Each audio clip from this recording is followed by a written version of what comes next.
हमें स्मारक भी बन। इस साल आज़ादी के अमृत महोत्सव के तहत 11 से 17 अगस्त तक की मुद्दत को आज़ादी हफ्ते के तौर पर मनाया जा रहा है। इस हफ्ते के तहत 13 से 15 अगस्त तक हर घर तिरंगे की खुसूसी मुहिम का इनेकाद किया जा रहा है। यूपी में वज़ीर आला योगी आदित्यनाथ ने 3 करोड़ 18 लाख तिरंगा लहराने का हदफ रखा है।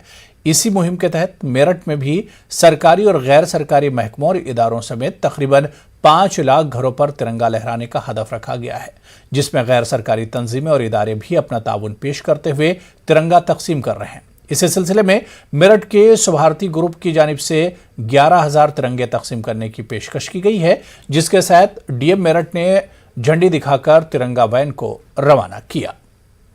जैसा आप लोग अवगत भी हैं, पहले भी बताया गया है कि हर घर तिरंगा करके एक कैंपेन भारत सरकार द्वारा माननीय प्रधानमंत्री जी के आह्वान पे स्टार्ट किया गया है, जिसमें ये रखा गया है कि एक तरीके से इस बार जो हमारा आज़ादी का अमृत महोत्सव हम लोग बना रहे हैं, तो 15 अगस्त पे जब झंडा लहराया जाए तो उस टाइम पे सभी घरों पे, सभी प्राइवेट घरों पे, सभी नागरिकगण अपने घरों पे भी भारतीय झंडा लगाएं और उसको मोटिवेट और अवेयर करने के लिए कई अभी से स्टेप्स लिए जा रहे हैं। आप लोगों के माध्यम से भी मैं आग्रह करता हूं लोगों से कि एक तरीके से जो हमारा आज़ादी का अमृत महोत्सव है, इस बार बढ़ चढ़कर।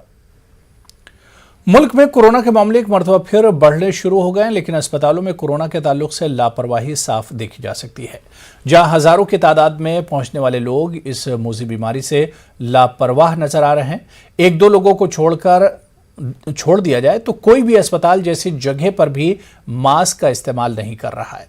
कुछ लोग जो बेदार नजर आए, उनसे जब बात की गई तो उन्होंने कहा कि अपनी हिफाजत अपने हाथ है।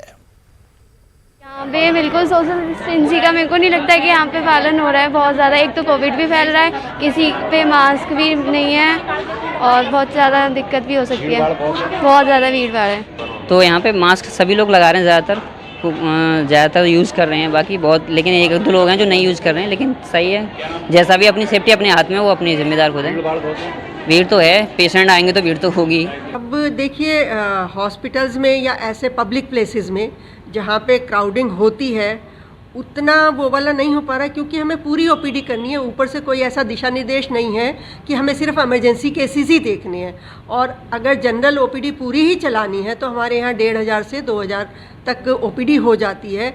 इस स्थिति में वो मेंटेन करना डिस्टेंस, 2 गज की दूरी, थोड़ा सा मुश्किल है, लेकिन फिर भी कोई भी दिक्कत होने पर हम इसको भी चालू करेंगे। 2 साल के बाद कांवड़ यात्रा शुरू हुई है। कांवड़िया हरिद्वार ऋषिकेश से जल लेकर आएंगे। इन दिनों गाजियाबाद में सीएम योगी की बुलडोजर और कश्मीर फाइल की टी शर्ट कांवड़ियों की पहली पसंद बनी हुई है। बुलडोजर बाबा की टी शर्ट मांग पर हर तरफ मांग है। मार्केट में ऐसी टी शर्ट की किल्लत हो गई है। के मद्देनजर सुरक्षा व्यवस्था को दृष्टिगत रखते हुए आज गाजियाबाद पुलिस ने साइकिल स्क्वाड यात्रा को हरी झंडी दिखाई है। हम बात करते हैं गाजियाबाद के एसपी देहात डॉक्टर राजा जी से। सर, कितने जवानों को आज तैनात किया गया था? आप साइकिल स्क्वाड यात्रा को आज आपने हरी झंडी दिखाई है, क्या उनका मकसद रहेगा? ये पूरा स्क्वाड जो हमारे देहात क्षेत्र और सिटी क्षेत्र सभी जगह एक्टिव रहेगा। अभी हमने मोदी नगर और मुरादनगर, जहाँ पर की कांवड़ियों का मूवमेंट, हमारे श्रद्धालुओं का मूवमेंट शुरू हो गया है, वहाँ पर हम लोगों ने साइकिल स्क्वाड को एक्टिवेट किया है। अभी लगभग 25 हमारे पुलिसकर्मी जो कि साइकिल स्क्वाड में रहेंगे भोले के वेश में, और लगातार वहाँ से इंटेलिजेंस गैदरिंग करते रहेंगे, और कोई भी इवेंट होगा उसकी तत्काल हमको सूचना देंगे ताकि हम समय से वहाँ पर जो भी एक्शन ले सकें।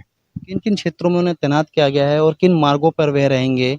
ये सभी जगह रहेंगे, लेकिन जो मेन अगर हम देखें तो जहाँ पर श्रद्धालुओं का मूवमेंट रहता है वो मुरादनगर मोदीनगर मार्ग है, NH 58, इसके अलावा गंगनहर मार्ग, पाइपलाइन मार्ग। तो यहाँ पर हमारी संख्या ज़्यादा रहेगी क्योंकि यही मेन है, यहाँ पर ही अधिक से अधिक शिविर हैं और काफ़ी शिविर है यहाँ पर, तो इसी जगह पे मूवमेंट अधिक रहेगा।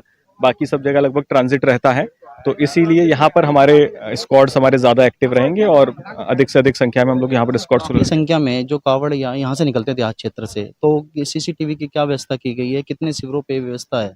CCTV अगर हम पूरे जनपद में देखें तो लगभग 400 के आसपास CCTV लगाए जा चुके हैं। इसके अलावा और CCTV लगाए जाने का भी अभी हम लोग कर रहे हैं। जो हमारा मेन कंट्रोल रूम बनेगा मेरठ तिराहे पे, वहाँ पर लगभग 150 कैमरों का फीड लगभग लिया जा रहा है। SP सिटी साहब उसको पूरा मॉनिटर कर रहे हैं।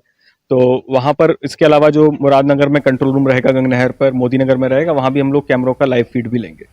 तो डॉक्टर एसपी देहात हीरा राजा हमारे साथ मौजूद थे। तो इन्होंने साइकिल स्क्वाड यात्रा को हरी झंडी दिखाई है और चप्पे चप्पे पर जवान तैनात रहेगा कावड़ की सुरक्षा के लिए। जो जे भोले के भक्त हैं उनकी सुरक्षा के लिए जो जवान हैं वे साइकिल पर मुस्तैद रहेंगे। रोहित सिंह, न्यूज़ 18 गाजियाबाद। कांवड़ियों की हिफाजत के लिए गाजियाबाद के पुलिस एहलकार साइकिल पर भोले का रूप धारेंगे। सिक्योरिटी को मद्देनजर रखते हुए गाजियाबाद पुलिस ने मुरादनगर गंग नहर से थाने तक साइकिल स्क्वाड के दौरे को ग्रीन सिग्नल दे दिया। कई मकामात पर सीसीटीवी कैमरों का इंतजाम किया गया है। कंट्रोल रूम तैयार किए गए हैं। गाजियाबाद एसपी देहात डॉक्टर एराज राजा से बात की हमारे नुमाइंदे रोहित ने। तो उधर कानपुर में 3 जून को हुए तशद्दुद के मामले में पहले 2 गुमनाम खत पुलिस कमिश्नर के पास आए, जिनमें कुछ लोगों पर तशद्दुद से जुड़े होने का इल्जाम लगाया गया था। और अब इस मामले में चंदेश्वर हाते के एक रिहायशी के नाम खत सोशल मीडिया पर वायरल हो रहा है।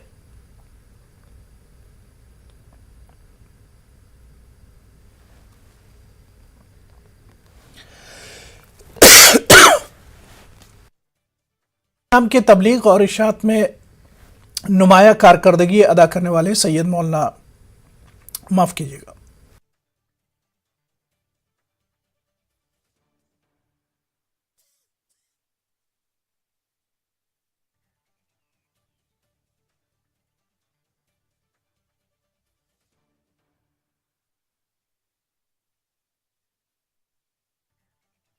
उर्स नईमी के ताल्लुक़ से तो ये हज़रत का तकरीबन 76वां उर्स है, 76 ईयर्स। दूसरी बात, अगर शख्सियत के ताल्लुक़ से बात की जाए तो ये शख्सियत पूरे हिंदुस्तान से पोशीदा नहीं है। हिंदुस्तान, पाकिस्तान, बल्कि बर्रे आज़म एशिया और अफ्रीका, तमाम अहले सुन्नत के दिलों की ये शख्सियत जान है। सैयदना सदरुल फाज़िल क़ुद्दस सिर्रुल अज़ीज़ का असल नाम मौलाना सैयद मोहम्मद नईमुद्दीन साहब मुहद्दिस मुरादाबादी है और ये सुन्नियों की दिलों की जान है। और सबब यह है कि ये एक बेहतरीन मनाज़िर, एक बेहतरीन मुफस्सिर, एक बेहतरीन मुहद्दिस और बानी जामे नईमिया और एक बेहतरीन सियासी बसीरत रखने वाली शख्सियत का नाम है। अल्लाह का ज़रा करम और एहसान है कि अल्लाह ने मुझे इनकी नस्ल में पैदा फरमाया और इनकी खिदमतें करने की तौफीक अता फरमाई। कोरोना वबा के बाद इस साल पूरी दुनिया से लोग हज के लिए तशरीफ ले गए। अब इन हाजियों के वापस लौटने का सिलसिला शुरू हो गया है। मुरादाबाद पहुंचे हुज्जाज इकराम ने कहा कि इस मरतबा हज करना आसान नहीं था। कोरोना के असर की वजह से हाजियों को हज पर जाने से पहले और आने के बाद भी कई तरह की परेशानियों का सामना करना पड़ा। सबसे बड़ी बात फजीलत की ये रही, बाकी हज में बहुत अच्छा रहा, गवर्नमेंट का भी अच्छा इंतज़ाम था और क्या कहते हैं वहाँ सऊदी गवर्नमेंट ने भी काफ़ी अच्छे इंतज़ाम कर रखा था। हज में हल्की फुल्की बसों की तो रहती है क्योंकि भीड़ रहती है काफ़ी, बाकी खुदामों का काम भी सही था जो खादिम लुज्जाज थे। बाकी मीना वगैरह में 1857 की पहली जंग आज़ादी के शहीदों की याद में इलाहाबाद नेशनल म्यूजियम में एक रोज़ा कौमी सेमिनार का इनेकाद किया गया। सेमिनार की सदारत शोबा तारीख इलाहाबाद यूनिवर्सिटी के सदर प्रोफेसर योगेश्वर तिवारी ने की। सेमिनार में शोबा फारसी के सरबराह प्रोफेसर सालिहा रशीद और रियासती आर्काइव्स के निगरां गुलाम सरवर ने 1857 की पहली जंग आज़ादी की तारीखी और दस्तावेजी अहमियत पर रोशनी डाली। 70 साल बीत गए और आज हम यही बहस कर रहे हैं। हम आज़ादी को परिभाषित कर रहे हैं, हम देशभक्ति को परिभाषित कर रहे हैं, हम देशद्रोह को परिभाषित कर रहे हैं, है ना। अब ये कभी आरोप नहीं था, देशद्रोह हमारे मुल्क में कभी आरोप नहीं था, क्योंकि हम मान के चलते हैं कि हमारे मुल्क में जितने लोग हैं सब वो देशभक्त हैं, सारे देशभक्त। और इसका उदाहरण हमारा स्वतंत्रता संग्राम खुद है। तो ऐसी क्या मुश्किलें आ गई कि आज हमें तलाश करना पड़ रहा है कि देशद्रोह क्या होता है, किसने देशद्रोह किया और किसने कौन सा आदमी है जो देशभक्ति कर रहा है। और इसके उदाहरण अगर हम तलाश करेंगे तो हमें अपने शहीदों की तरफ देखना ही पड़ेगा कि देशभक्ति परिभाषित कैसे होती है, क्या है देशभक्ति। चलिए यहां पर रुकेंगे फिलहाल छोटे से ब्रेक के लिए।